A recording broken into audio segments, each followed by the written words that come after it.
모으는 정결과 부정에 대한 예수님과 바리새인들의 논쟁입니다.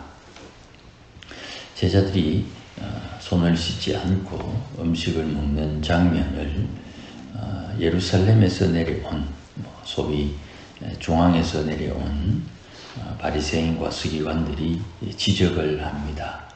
별로 그렇게 큰 의미 있는 것은 아닌데 2절 말씀의 말을 투를 보면 아주 못마땅한 그런 지적질입니다. 장로들의 전통을 범한다.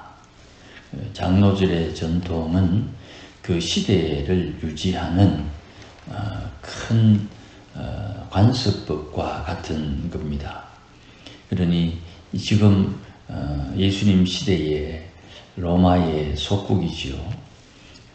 크게 어려움은 없습니다만은 그래도 신앙을 온전히 지키기 어려운 그런 국제 정세 속에서 지금 유대인들이 몸부림치고 있는 상황입니다. 그래서 사람들의 생각, 의식, 행동, 거짓 이런 것들을 어느 정도 통제할 수 있는 그런 관습, 습관을 가지고 지금 이 유대 사회가 유지되고 있는 상황입니다.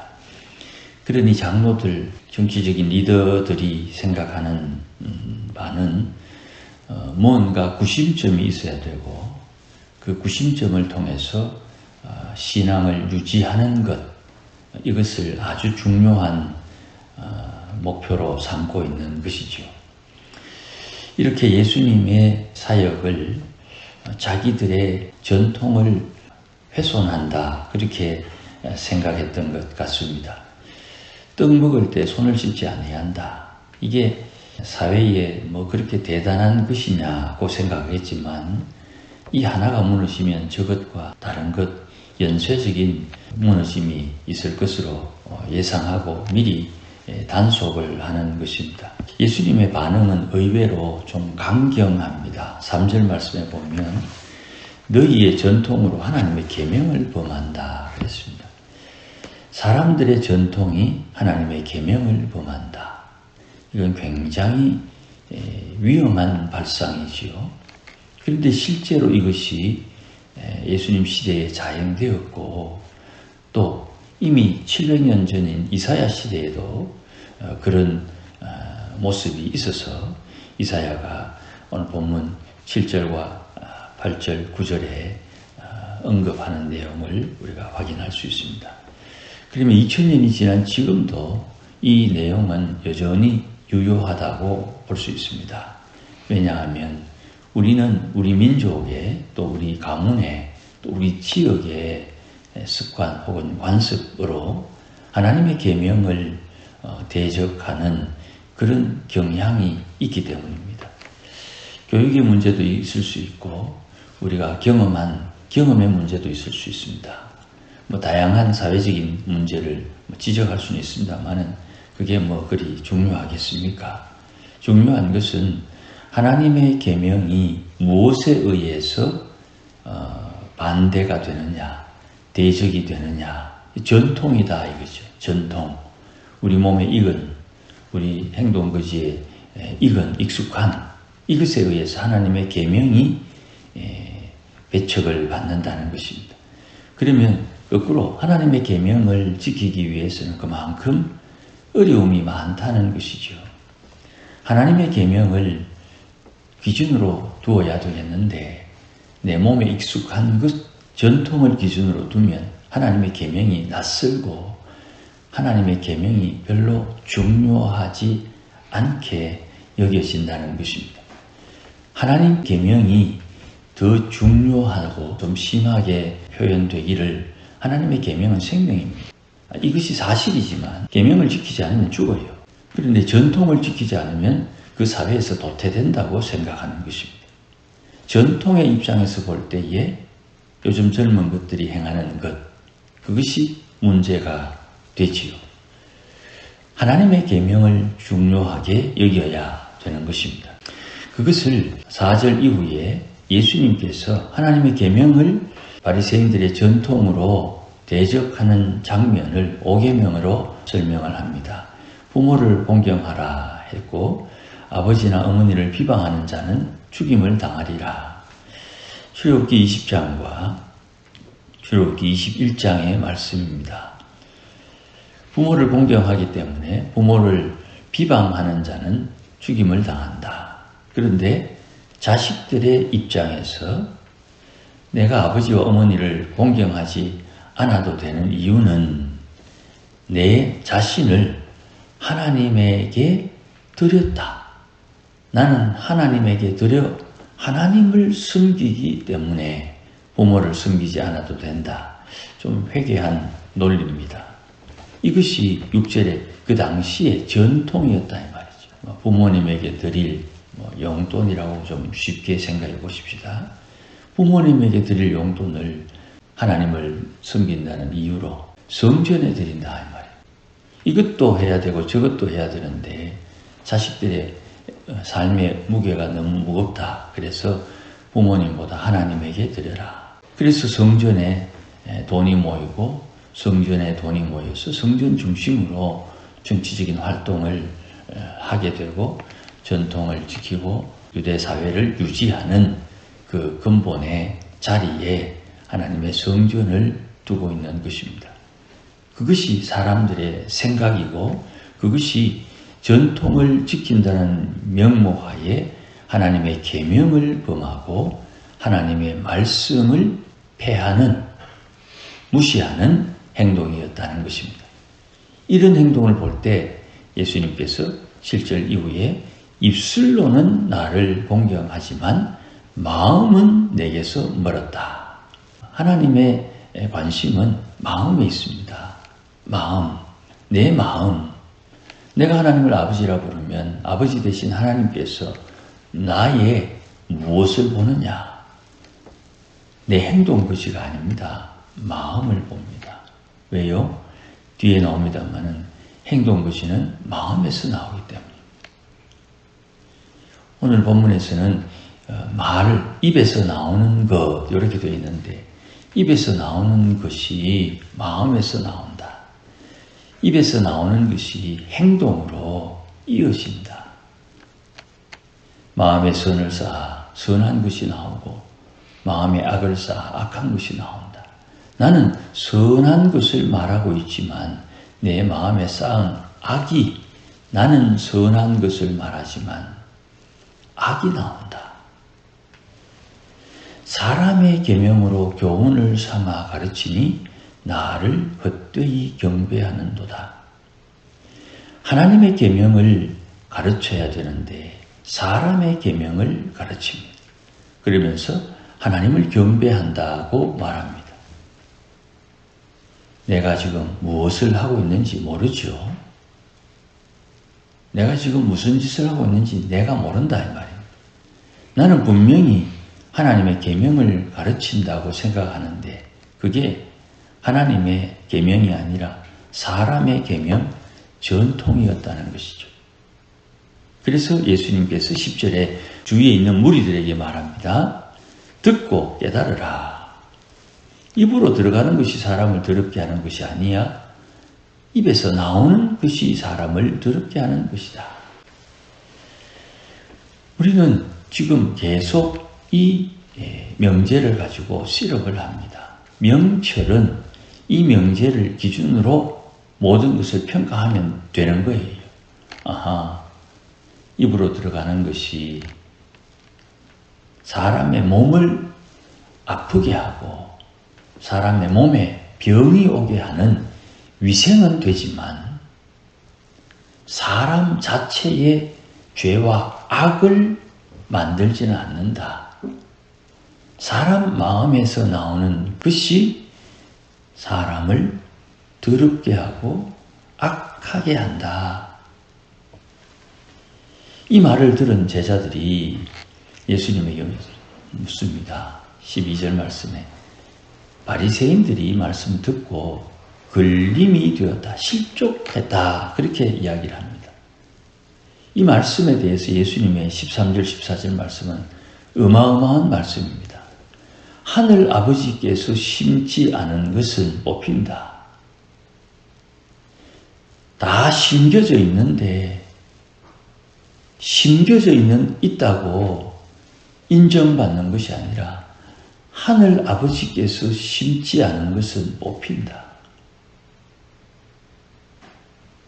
그러니 14절 그냥 두라. 아주 중요한 말씀입니다.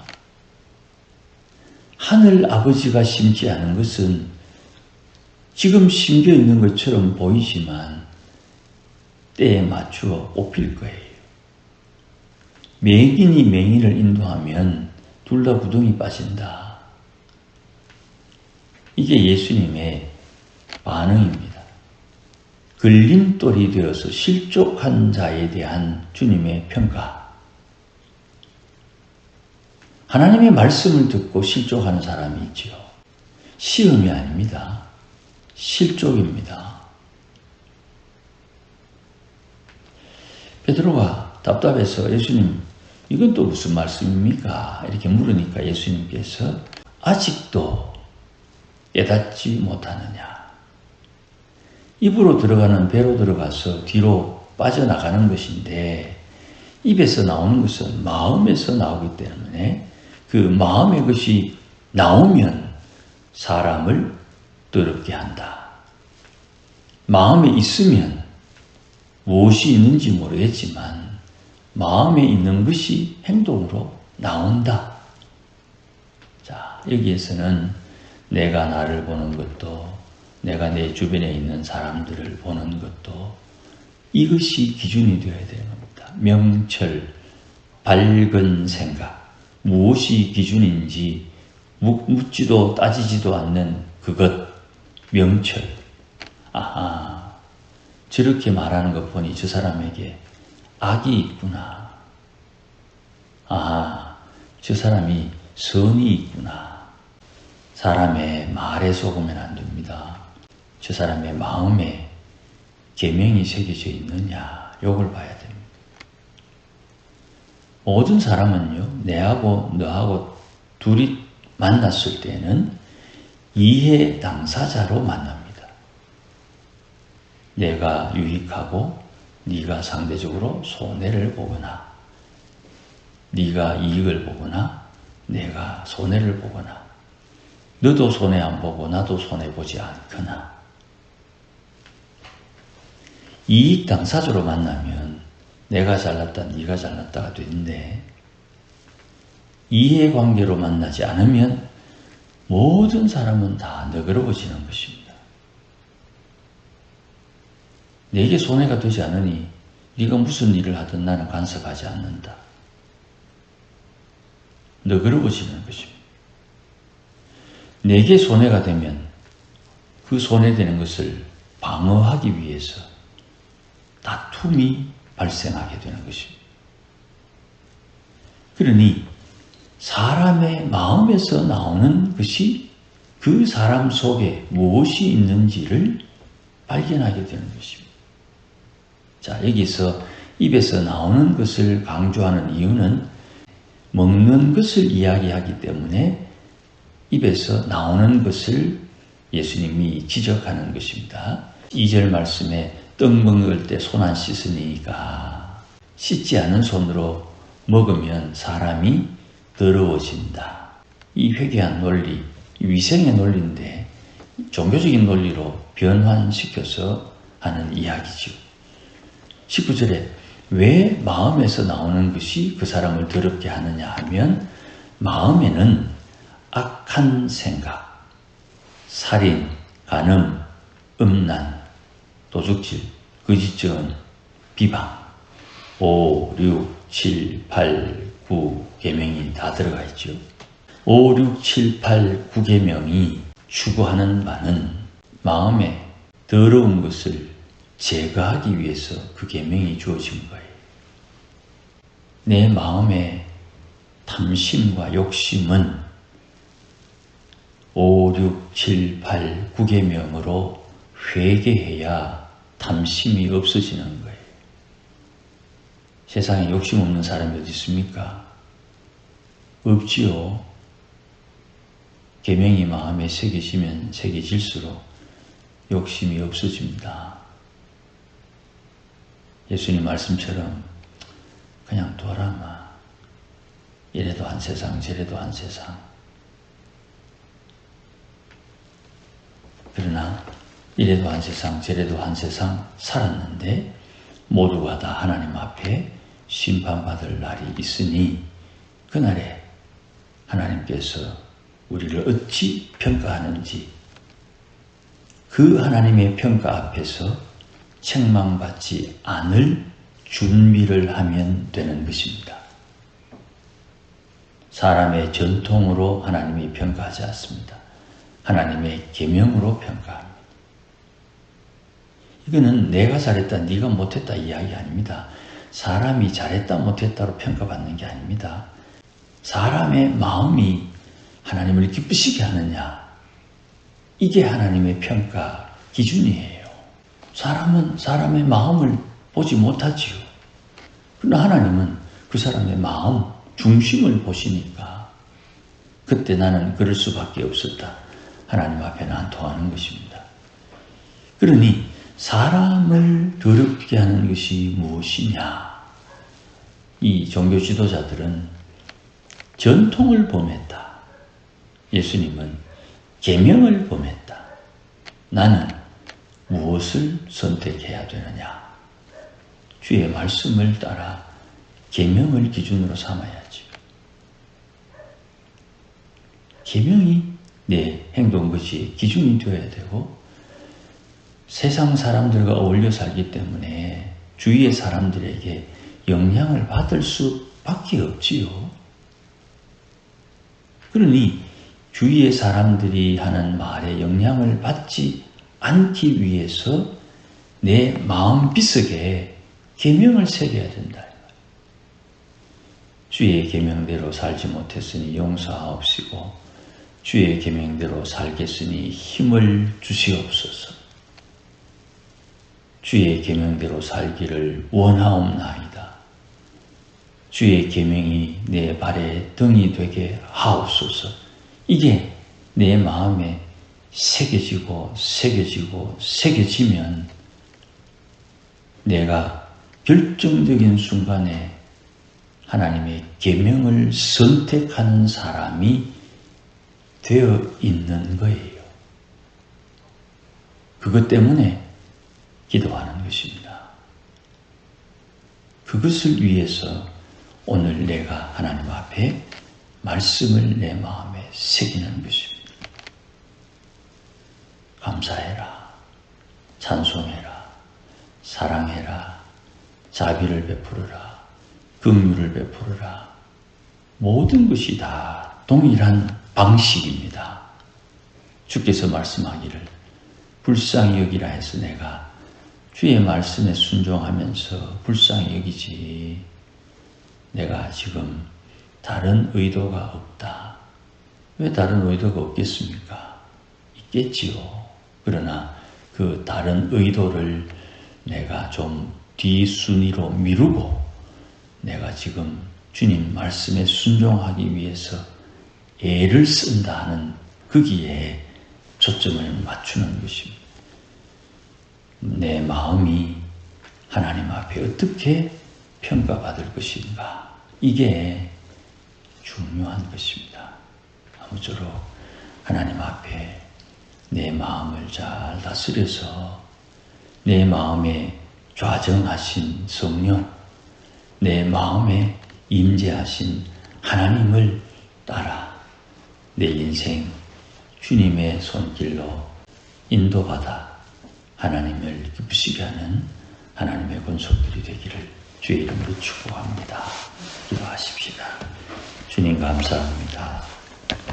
우리의 마음에 무엇이 기준인지, 내 마음에 무엇이 새겨져 있는지 하나님 앞에 스스로를 깊이 묵상하며 통찰하게 하시고 하나님의 계명이 내 마음에 새겨져서 이 계명의 말씀이 내 영혼의 빛이 되고 내 삶의 빛이 되어 주님 부르시는 그날까지 이 땅에 사는 동안 주의 계명에 따라 순종하고 봉사하고 헌신해서 하나님 나라에 받을 상급 잘 준비할 수 있도록 지혜를 허락하여 주시옵소서.